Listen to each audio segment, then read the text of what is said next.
Hey, what's up? This is Mustache Dave, After Hours with Mustache Dave. I'm Mustache Dave up in the house.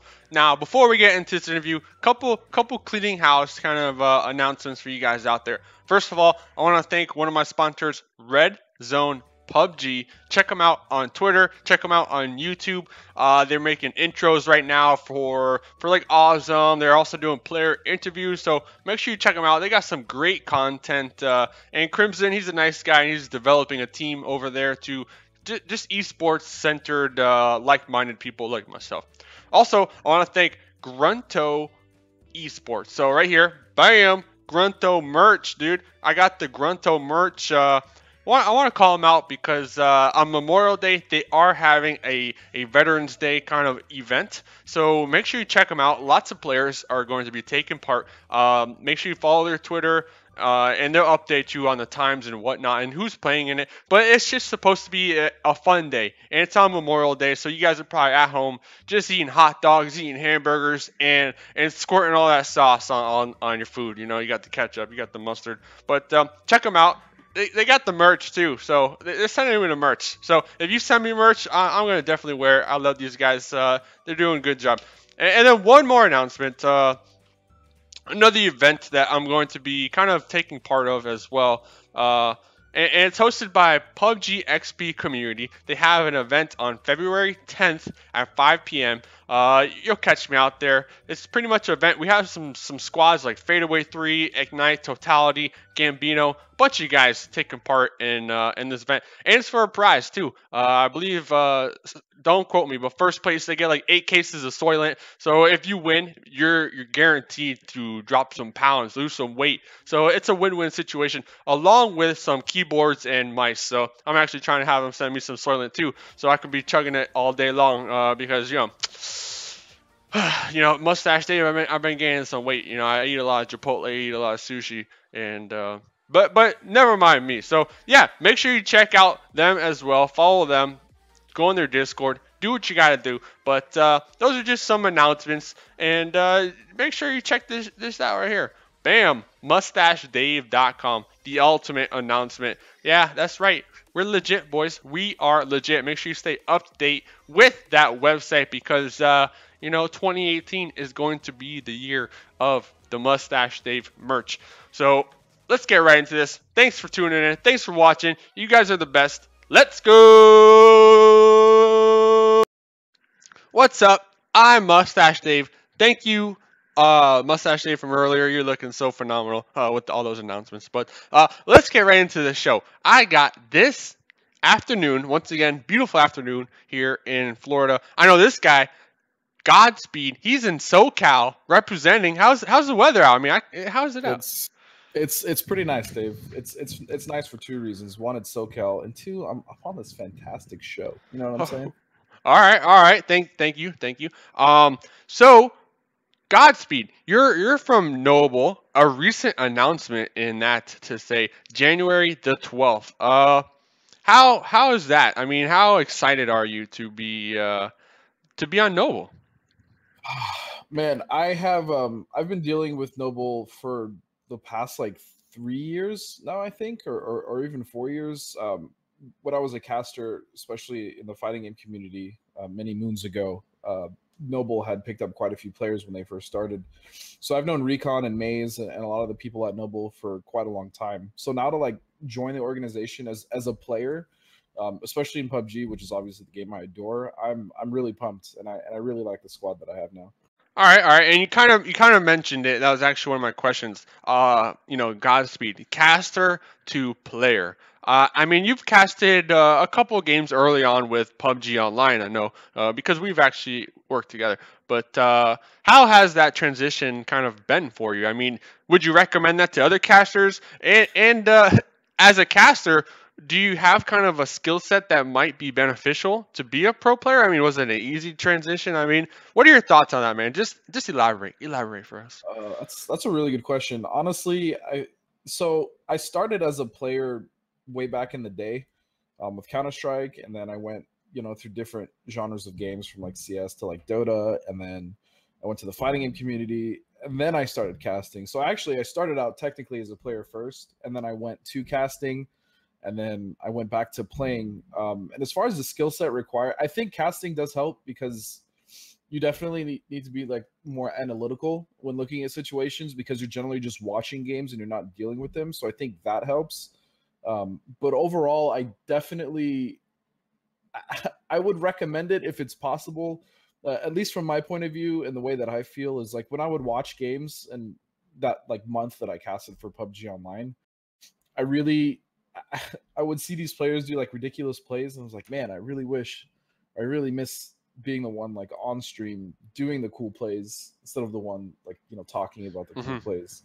And like I think every caster at some point has felt that like, damn, I wish that was me, or like that was super sick. Like, and so for me, I figured that it wasn't too late. My skills haven't completely deteriorated at this point, so I wanted to just give it a shot because my intention was actually never to be a professional PUBG player.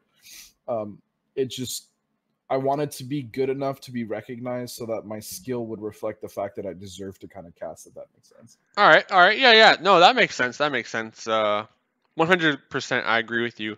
That's why I try to duo queue or squad up with some of these pro players, just so I can get carried and my scores can go up when you right click my name and check it out. But Exactly. exactly. But okay. So that's that. So what's your role on Noble? I mean, I know, like I said, you've been working with them, but the official announcement was on the 12th, and we're starting to boot up once again for all these orgs and tournaments. But what is your current role right now on the squad? Um, If you have it, yeah, I mean, some squads they don't even have roles. Some squads have hard roles. I mean, no, that's true. That's very true. So Boom is absolutely our in-game leader. Like that is his role, and I really love playing with Boom as an IGL. I think he's really talented.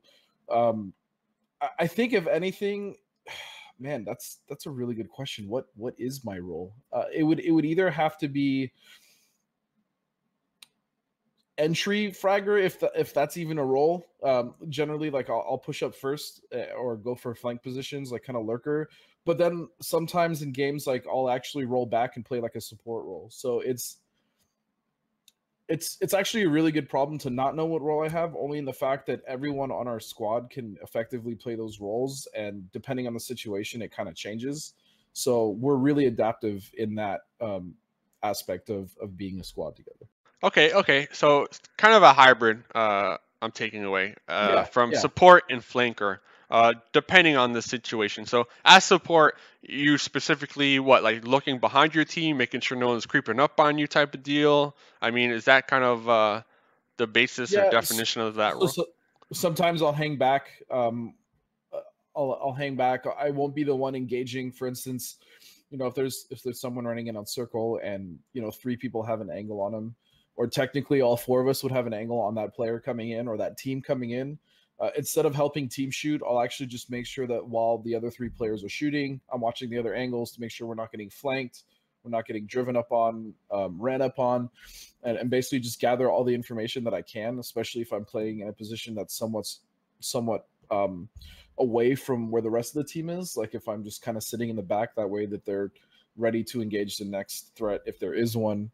Yeah. Or then sometimes I'll just be the one helping team shoot, or I'll just already be moving in to flank that team that they're already kind of putting pressure on. So All right. And one more question, just kind of tacking on to that, your kind of role, your hybrid. As a flanker, that's specifically what, like crashing compounds, just to be clear.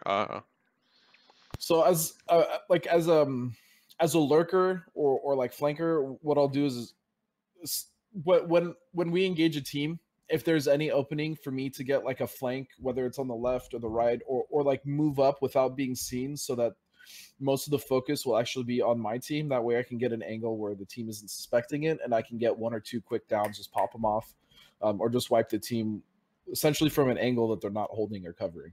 Okay. All right.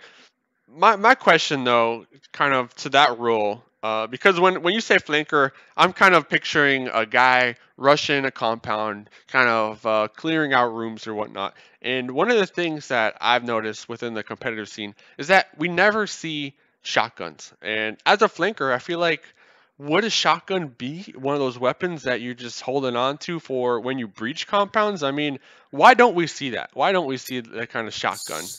So that actually just speaks to the shotgun itself, right? There are games, Dave, where and I know quite a few professional players in the spectrum that can speak on it. There's a lot of games where the shotgun just feels really, really good, and you're just popping off one shot kills like one after another.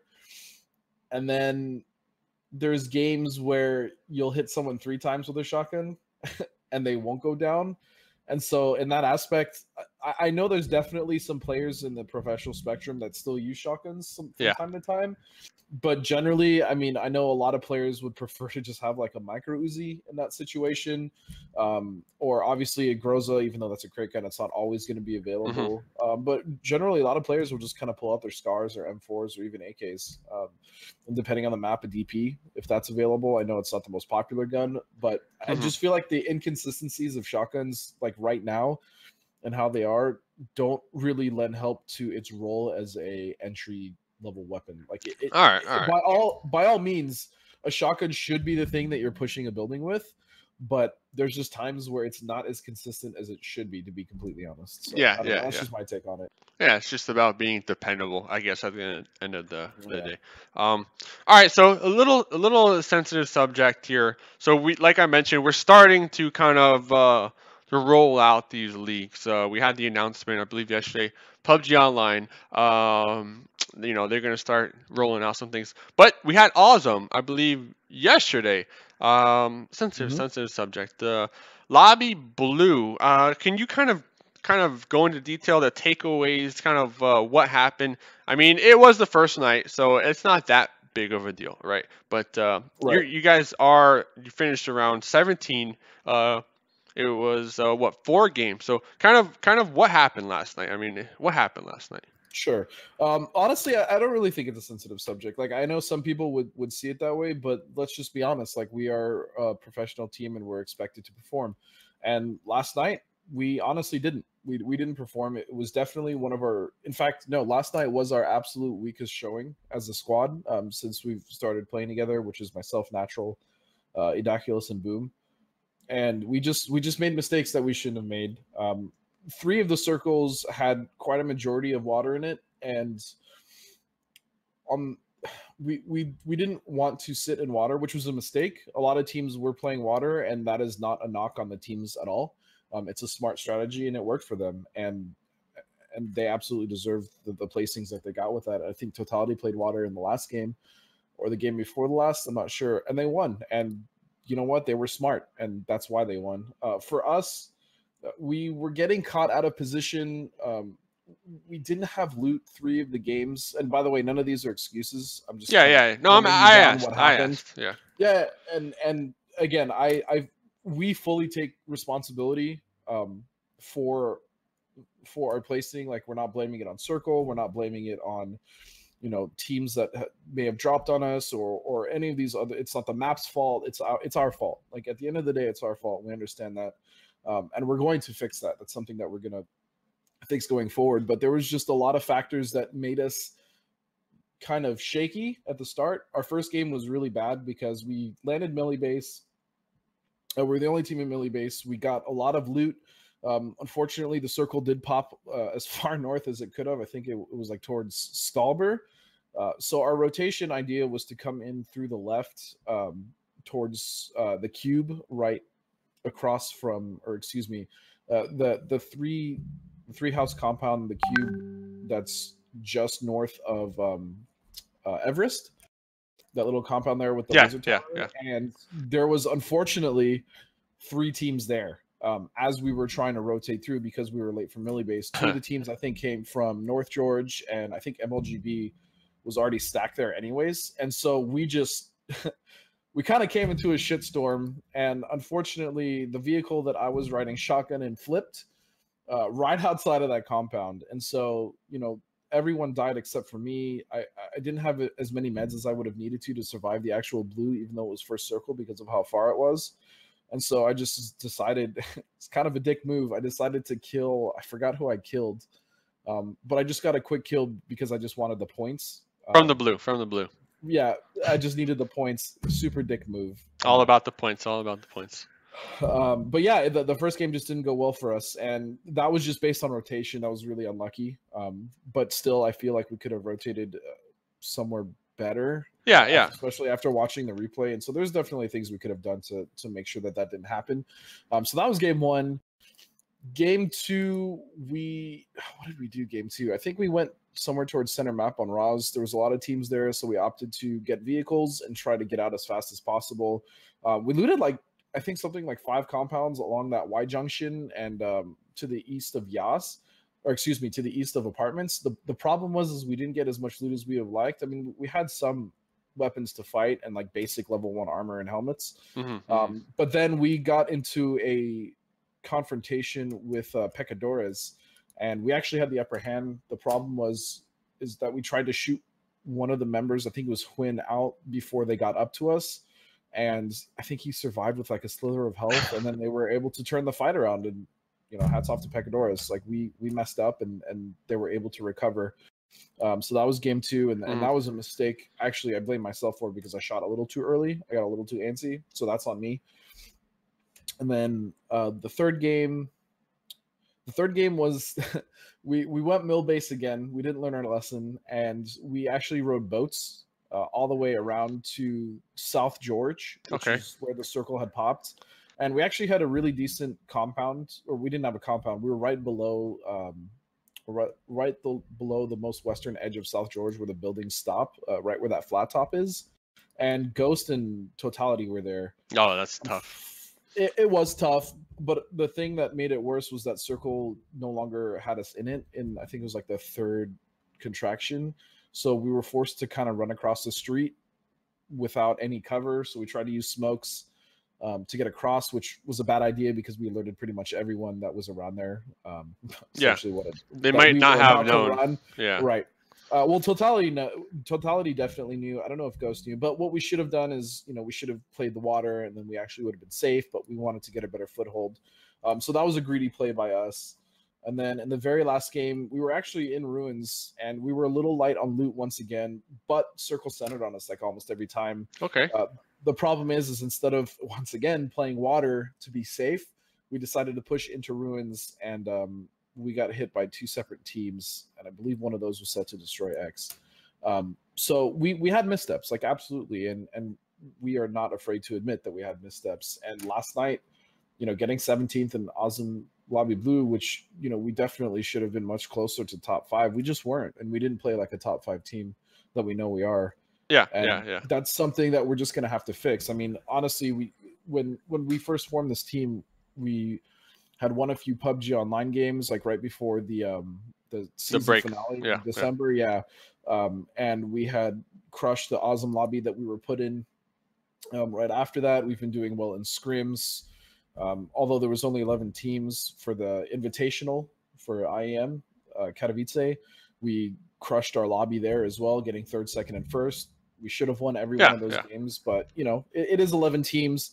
A lot of those teams aren't necessarily the best. Obviously, we had EG, who's a strong team in our lobby, but I mean, I think that was pretty much it.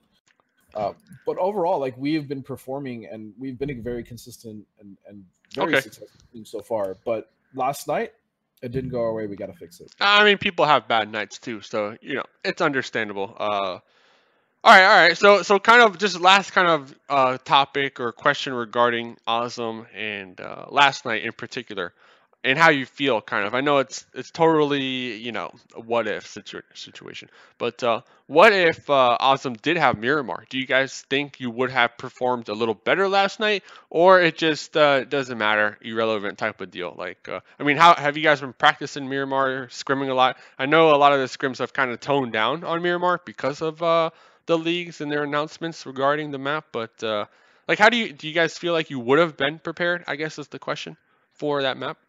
Yeah, so we actually adore Miramar, and this is just my personal opinion. I know a few people on my team share this opinion, but I'm just going to speak for myself right now. I think Erangel is trash. I just want that map off the goddamn competitive grid, because it's so obvious that map is just not good compared to Miramar, simply because of the water and all the other issues that map has with just wide open spaces. Miramar was definitely, I think, conceived with more competitive play in mind, and we actually, I think, we're a stronger team on Miramar than we are in Erangel anyways, even though we've done well on Erangel. I feel like if Miramar was in the rotation last night, we may have been able to pick it up and do a lot better. I would hope that we would have picked it up and done a lot better, but I mean, we still could have come out, you know, in 17th, 15th place, whatever. Yeah. I mean, you never know. You never know. But yeah, I think we're definitely a better team on Miramar. And to be honest, I think Totality is actually a really good team on Miramar. Something interesting is that, you know, I've kind of watched Totality struggle a little bit on Erangel lately, but they played really well yesterday. And so that would have been really fun to play Totality where they're at their best, because they're good on Miramar as well. And we're also very good at Miramar. So okay. I prefer that Miramar would have been just the map we played, period. But for some reason, we're still stuck on shit Wrangle. So, I mean, it is what it is. Water Circles 2018. But we got 3 of them last night, man. And we didn't play them like idiots. So it is what it is. But, hey, I got to kick it to a quick commercial break. Make sure that you stay tuned. Around 3 minutes. We'll be right back. This is GodSpeed from Team Noble. Stay tuned.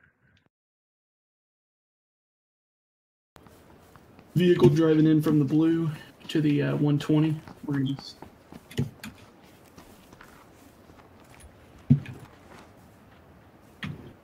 they're gonna die outside play zone, I think. Nope, they're trying to run in, but they are hella far away. In the trees to the 110. I'll let you know whenever I have visual on them.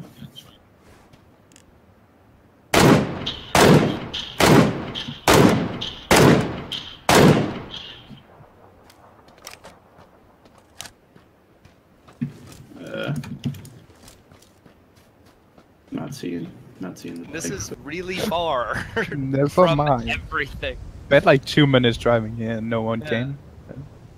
Wow. Anyone on us? No, it's just us. Why are there crop circles? Why is there somebody on you? What? How does that even happen? He hit the edge of the map, dude. There's somebody behind Scoon. There's somebody behind you. You're dead. There's actually somebody. Oh, Dave. I've got him. You got Dave him? fucking falls to his death. Wait. Somebody's on number 4. Oh, no. shit. You're just gonna make them all friendly special. Okay, it's 1v6 now, good luck. Yeah, because you got the beach. Got this. But then it's also it's a nice area, but then there's some pretty not nice Go, areas. Dave, go. All the beach cities along the coast here have a very Oh no! Fucking. Get him. You think I'm Eddie? From the beach at all times. Oh, you mean? Get him. Oh, god damn, get him. No!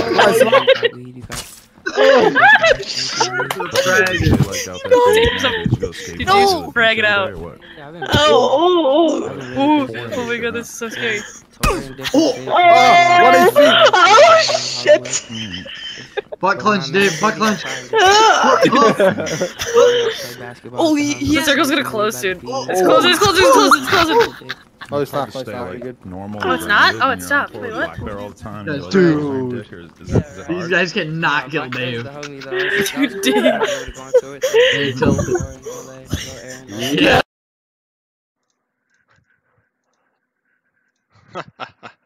What great clips. What great clips. Well, we're back. Thanks again for staying tuned, you know, keeping it real, keeping it locked. I am here with GodSpeed. So GodSpeed, we're going to get right into kind of the second half segments.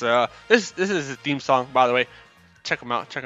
But you'll hear it later. So we're going to go right into a viewer call-in. So, you know, if you want to call in, make sure you hit me up, DM, do whatever you need to do. But the show is open to everybody. So it's a 1-800-SAUCE-BOSS. hotline. I got a caller. Actually, set it up. Spyhawks. I don't know if you know him.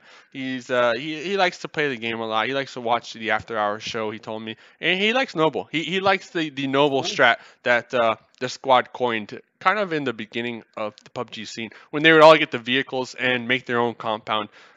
Something that Noble's known for. So Godspeed, we're gonna get right into this question, and I'll make sure to kind of just go over the question once again. Hello, Spyhawk. Yes, hello. Is this on? Yeah, hello, it's on. Mustache Dave. Long-time viewer here. I think your show is phenomenal. It's great. Keep it up. You're the sauce boss. I just love every single thing you do. But I'm not here for you necessarily. I am here to ask Godspeed a question. Okay. Yes. The question is, with Noble, with their new roster and pretty much, just a new squad, they're going to be taking part in lots of tournaments that have cash prizes. So I'm curious to how, if they do win, and I don't know if you can answer this, so I'm not trying to put you on the spot, Godspeed. But if you guys do win, like, for example, the PUBG online tournament for $50,000, or the Global Loot League tournament for $50,000, if you do win, how does that money get, like, dispersed? Do you guys just do a straight up split, or like, what happens? And also, it's a two-part question. I'm not done yet, Mustache. If you guys do get a lot of the money, what are you gonna do with all that money, Godspeed? I just want to know, like, are you gonna buy a Porsche, or like just go out one night and just have a great night? Yeah. So thanks, Godspeed. Keep up the good job. And Mustache Dave, I'll message you later about what I was talking about earlier. Thanks, guys. Bye. All right. Thanks for that question. So Godspeed, I don't know, two-part question, pretty much revolving or surrounding, concerning, whatever you want to call it, the new tournaments that are coming out with the cash prizes. So he wanted to know, Spyhawks wanted to know, if you guys win, if Noble wins, how does that cash prize get split up, get divided? If you can talk about it, of course. And the second part was, to simplify it, what would you do with all that money? He wanted to know if you would buy a Porsche or whatnot. So two-part question. Make sure you answer, Spyhawks. I don't really know, but yeah. So pretty much the cash prizes with GLL, IEM, PUBG Online. So what would you guys do with all that money? Oh man. Well, as far as the splitting goes, I mean, it just gets split evenly between the players. Like Noble's a really great organization, and like I said, I've known them for a long time. And they really like to take care of their players. As far as what I would spend it on, honestly, so I actually live with my mom, or rather my mom lives with me. It doesn't really matter, but she's a diabetic. And so what I've done in the last like 6-7 years is essentially all the money that I got from casting and the career choice that I'd chosen in that time period, I just helped take care of my mom and just finance the house, honestly. So kind of more of the same, I guess. I would just continue to do what I've been doing for myself and my mom. As far as buying a Porsche or Porsche, I'm definitely I do like Porsches, but I currently own a Shelby actually myself. So I think I would stick with just stick with the car that I have right now, and maybe save up for like if we won every tournament this year, which I know is possible, but it's very unfeasible because of the way that the game is. I mean, just like yesterday, I think I'd go for a McLaren 570S, if I'm being honest. I think that would be the next car of mine. So all right.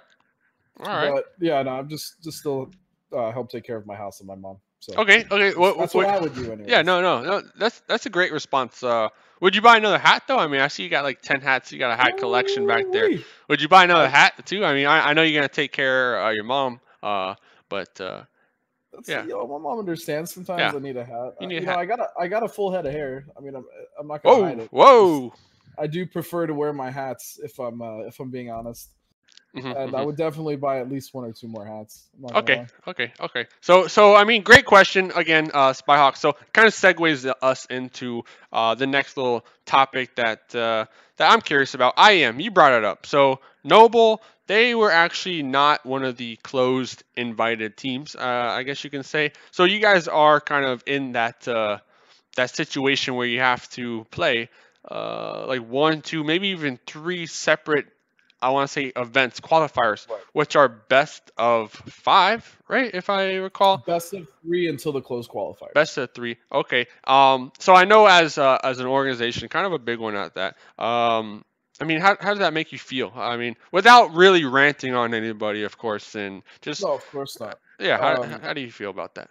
Yeah, so I'm going to be honest. I really thought that Noble was going to get a closed qualifier invite. I knew that Noble wasn't going to get a direct invite to the event.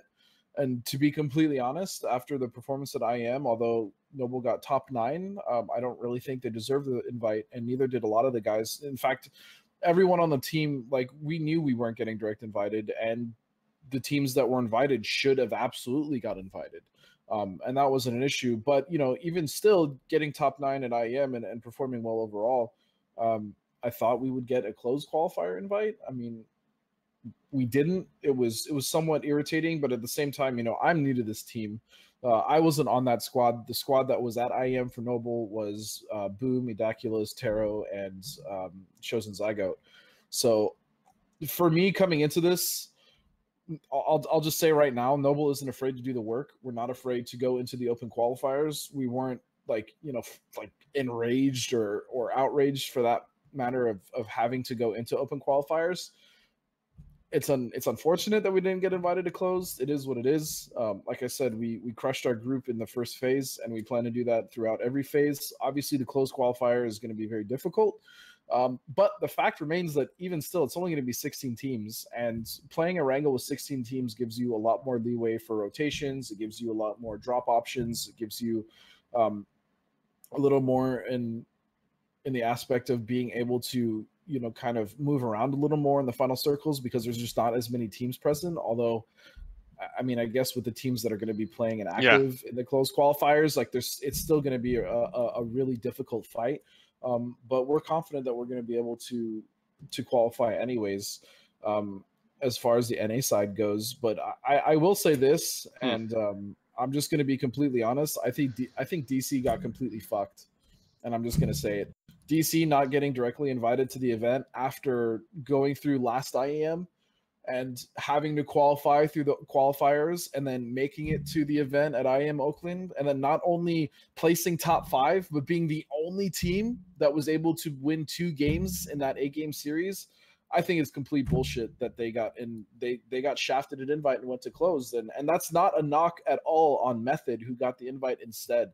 Honestly, I've met Andy Pyro at Oakland, and I've talked to a lot of other guys, and they're great dudes and they're good players.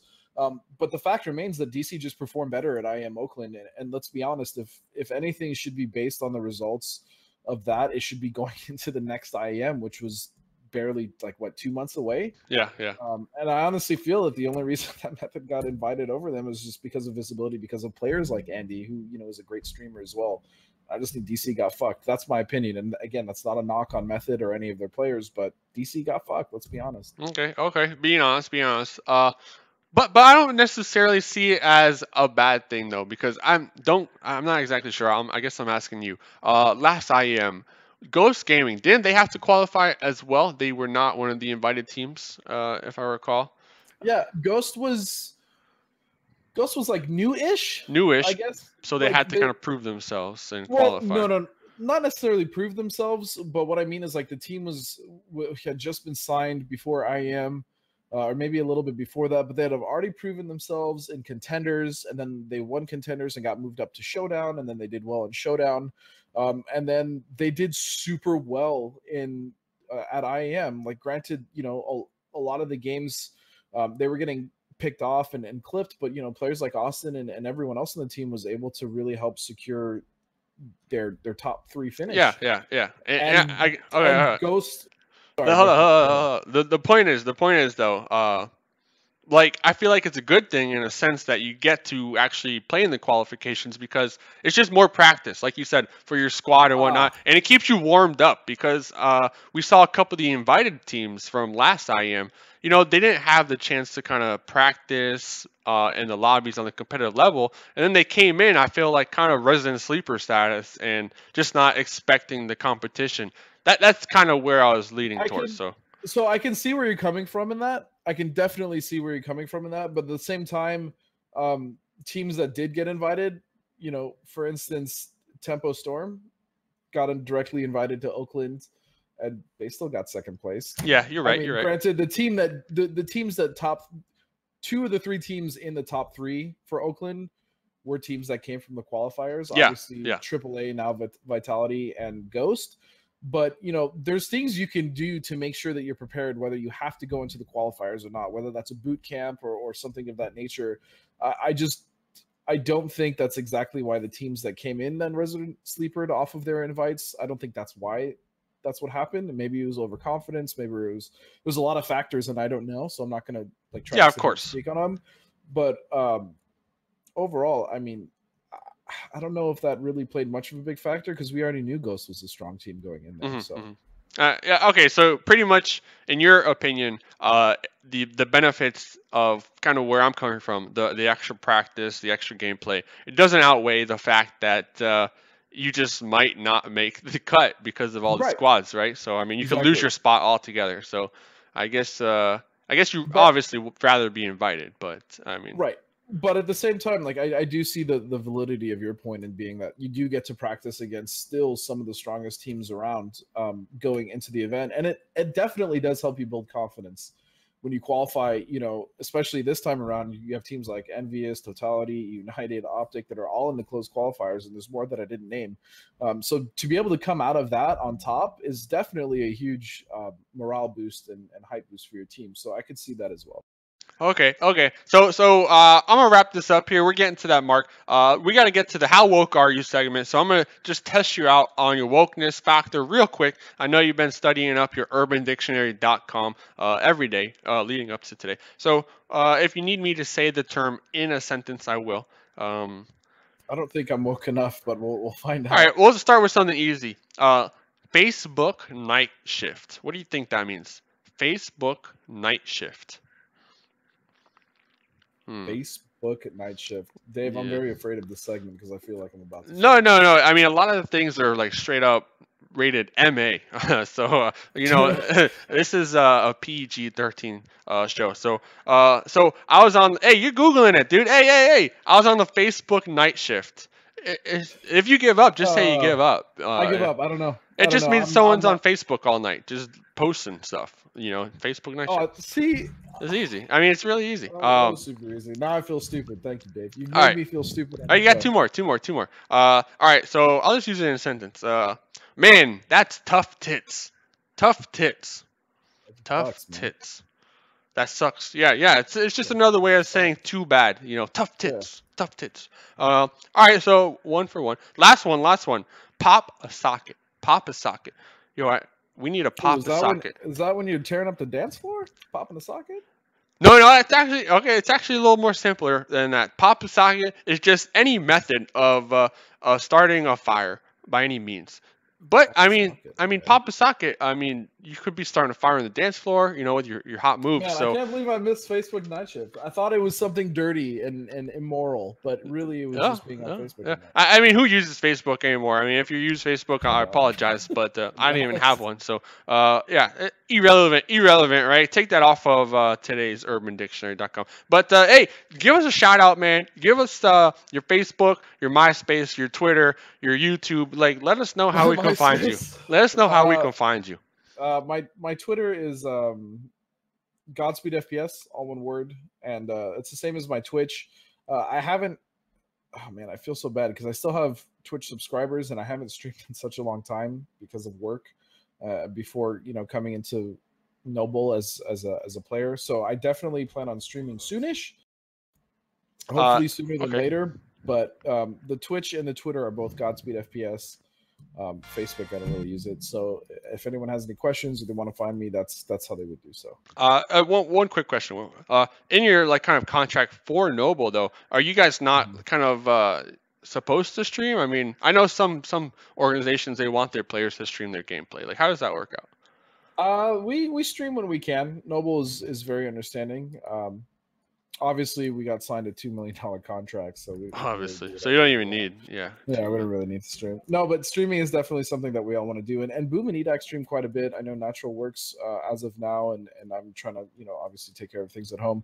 But streaming from not only myself but the rest of Noble is going to happen a lot more this year. So look out for that. All right. Well, you heard it here first. GodSpeed from the newly announced, on the 12th Noble roster. So make sure you check these guys out, follow them, and so many events are gonna come up in and start wrecking face. So hey, you guys have a good night. This has been After Hours with Mustache Dave. I'm Mustache Dave. This is GodSpeed, and hey, see you later. I'm gonna play your outro song.